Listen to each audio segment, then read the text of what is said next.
Hey, Scott, maybe it's time to get out now. What do you think?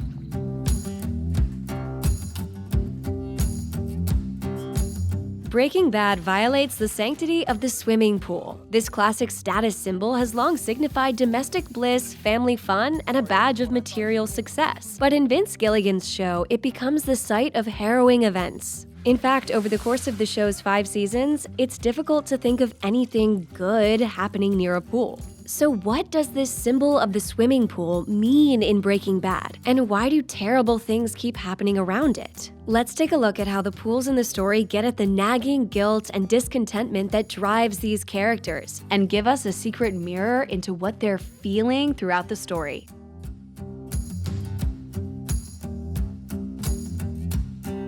Before we go on, if you're new here, be sure to subscribe and click the bell to get notified about all our new videos.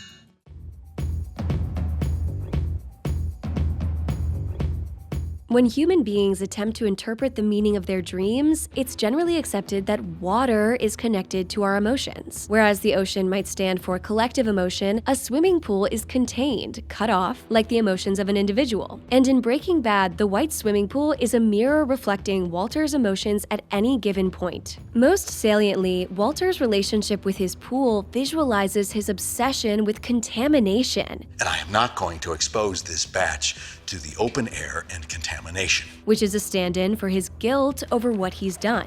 The incredibly fastidious Walt takes every precaution to avoid contaminants getting into his cook. We need to take this very seriously. But he can't stop his life becoming contaminated by the consequences of his actions. I keep the work at work, Skylar. And nothing will ever impact you or the kids. You don't know that? And this is represented by the detritus that invades the symbolic emotional space of swimming pools. In Season 2, a charred pink teddy bear plummets out of the sky, landing face down in Walt's pool. He looks up to see that 2 planes have collided in the sky, a tragedy that he inadvertently set into motion when he let Jane Margolis die, sending Jane's father into a depression that made him unable to do his job as an air traffic controller. Thus, this teddy bear infiltrating Walt's pristine pool is like a rude awakening from the heavens, sending him the message that he is responsible for the deaths of 167 innocent people. Walt avoids this truth. A recent air disaster in which 167 persons died was rushed to an area hospital early this morning, apparently the victim of a self-inflicted gunshot wound. Police won't say whether or not. He even complains that he's a victim of this crash. I told you that my house was in the debris field. You have the remotest inkling of what that means. Sir, calm down. Hellfire rained down on my house where my children sleep. I need you to step back There were right body now. parts in my yard. But while this master of denial lies to himself that he can keep his home life free of any traces of his crimes, the figurative space of the swimming pool subtly reveals to us what he's feeling under the surface of his lies. He can't keep the poison of what he's done from seeping in and infecting his home life. You killed Hank. What? No. You killed No!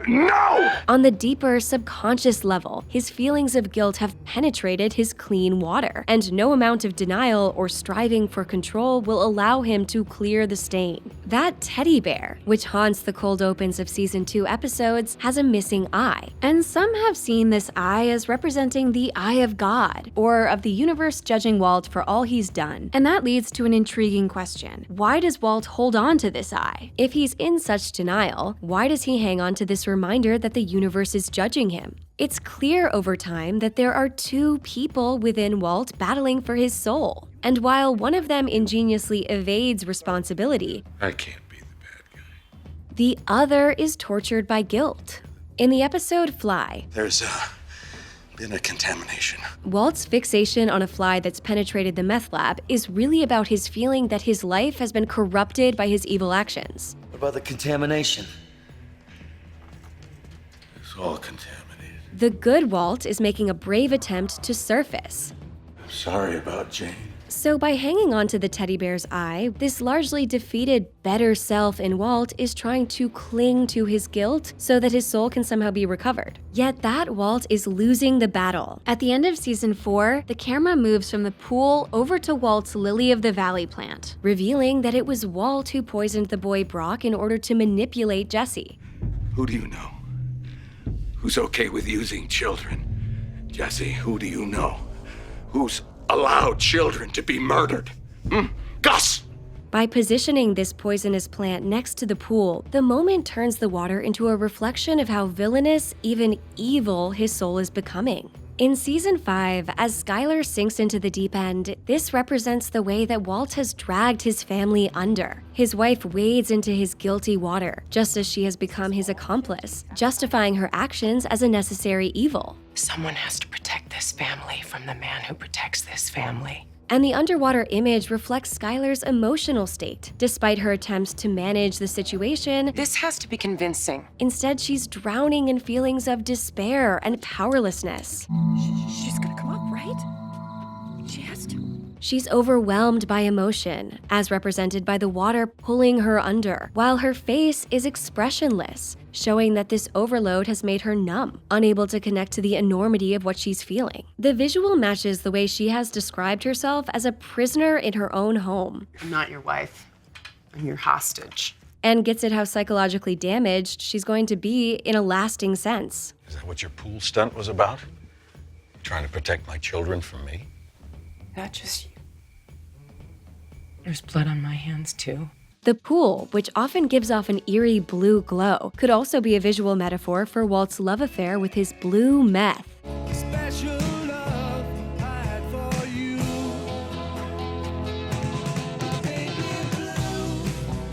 As some viewers have noticed, moments around the pool can be interpreted as reflecting the state of affairs of Walt's drug empire. We see Jesse throw money into it, just as the product is a cash cow. When Skylar has her breakdown in the pool, surrounded by the blue water and even wearing a blue skirt, it's as if her broken mind has chosen to submerge itself in the blue poison Walt has forced upon her. Later, when the pool is empty and being used by skateboarders, this corresponds to the period when his business has run dry. Like Walt's baby blue, the swimming pool appears beautiful and appealing, but it attracts trouble and drags people under. The blue meth casts an ominous shadow over the white's home life, visualized by the deceptively ethereal and entrancing waters of the swimming pool lit up at night. And in this way, the pool is a great use of visual storytelling to get at the theme of temptation. It shows the way Walt falls in love with this siren, which fuels his ego and makes him feel like a big man. Say my name. Even if he doesn't actually use drugs, he gets hooked on the high of tasting power,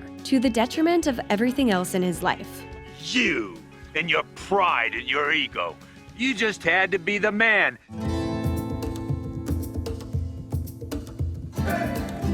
The most memorable pool scenes in the series revolve around Gustavo Fring, and the pool is a clever mirror of his emotional makeup too. In a flashback, Hector Salamanca kills Gus's business partner and possible lover Max at Don Eladio's pool. And in this moment, we're shown Max's blood dripping into the pool. While it's often hard to read what Gus feels underneath his composed exterior, this blood in the water offers us the key clue to his secret emotional life. The bottled-up Gus we know in the present was formed by this moment. After his loved one's blood seeps into the clean water of his feelings, revenge becomes his entire emotional life.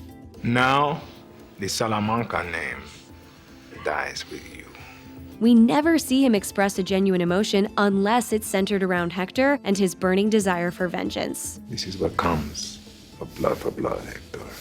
This all-consuming need for revenge leads to his elaborate plot to poison the cartel around the same swimming pool, even though his plan is uncharacteristically risky and even irrational, as it relies on a number of variables and close calls. And in the end, Gus's emotionally driven insistence on going to see Hector in person one last time Maybe it's better if I do this myself. I do this. is what gets him killed.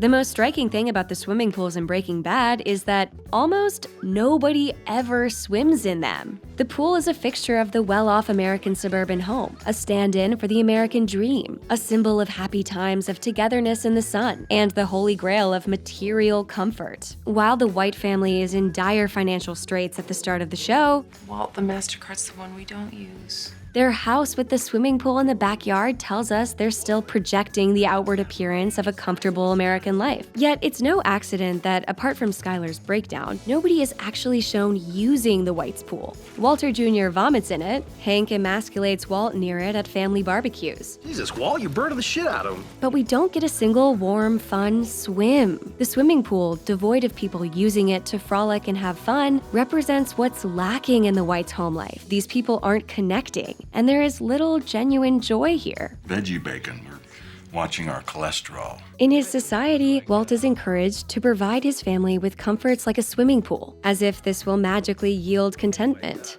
And it's exactly this kind of flawed, materialistic narrative of family, with its implied expectations of the masculine breadwinner, that fuels his self-deception that he's doing all of this for his wife and kids. Skylar, it's charity. Why do you say that like it's some sort of dirty word? But when we see other houses with much bigger pools, nobody is actually swimming in those either. The size of one's pool is a clear marker of social status. Walt's former business partners Gretchen and Elliot flaunt their wealth during a pool party. They even make their guests watch them publicly open gifts to be judged by the crowd, underlining that this is a kind of materialistic ritual to make everyone feel reassured by how much money they all have. It's a Stratocaster. not just any Strat. That's one of Clapton's. The cartel leader Don Eladio's pool is even larger and grander, but it was bought with blood money, so it's a corrupt image of what material wealth costs on the spiritual level. In fact, the swimming pool symbolism zeroes in on why Walt breaks bad in the first place. Countless scenes show Walt staring vacantly into his pool, giving the distinct impression of being greatly disappointed. We know why the Walt we meet at the start is unfulfilled. Yet, even when he has more cash hidden away than he can ever use, he's still staring into the depths of that pool in discontentment. For such a brilliant man, Walt is disconnected from the state of his inner pool. He doesn't understand the real source of his unhappiness. The siren of the ever larger swimming pool embodies the lie Walt believes, that money buys domestic happiness. He and others chase that bigger, empty swimming pool, and it's this materialistic view of the world, in which no pool will ever be big enough, that leaves them dissatisfied. How much is enough? How big does this pile have to be? For all his rhetoric of family, he doesn't truly understand what makes a good family man. You got tipping sticks. Just as duffel bags of drug money won't really help your loved ones, recreating the picture of a perfect American family doesn't make it so. Not unless you make the time to swim in the pool together. Water is associated with life. We drink it, we bathe in it, we're baptized in it, and we need it to survive. But in Breaking Bad, the pool is most often a conduit for death, destruction, emotional voids, and dark feelings. The clever visual symbolism of the dirty water and empty swimming pools plaguing Walt adds another layer to the show's exploration of morality and the effects of our actions on our inner spiritual selves. Once Walt's soul has been corrupted, the water of his life has gone bad, and it destroys everything it touches. In Breaking Bad, the water is anything but fine.